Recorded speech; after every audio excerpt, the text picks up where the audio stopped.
hoàn con cao như thế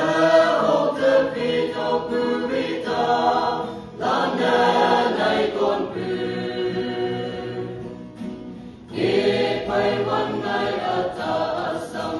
hầm may mắn ngài như cao ông minh nhung hoa mùi hai màn chính đàn sẽ phải chìm cư quăng hai người lê trong cư tại thầm sâu lên trong cao quang minh nhung hoa lại và câu mẹ sẽ phải chìm cư ca su ya mi mẹ vui hay mòn cư mẹ cha hay luôn ngày phà xin hay mòn cư hồn hay vọng cư mòn hay yang cư la cô nhân là ca cha cây đi phơi dùng lòng nghe ngâm hà nam nghe ốc cư mòn cư hình hậu chân văn con chính nên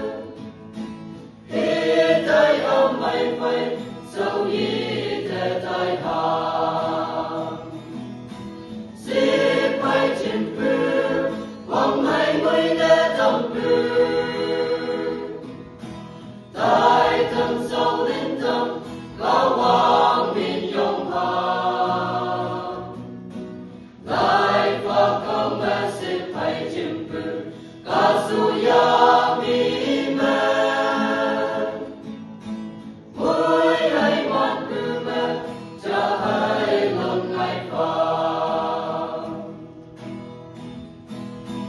chữ hay vẫn là cha phải mẹ cha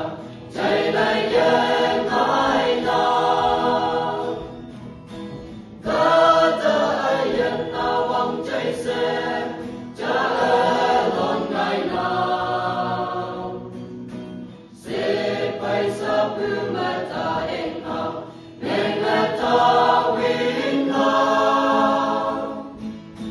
sẽ phải sao cứ mẹ vùng nam nghe mô hà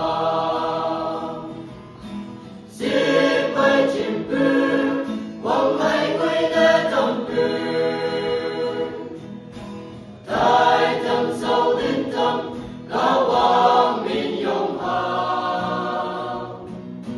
lại và câu mẹ sẽ phải chìm cư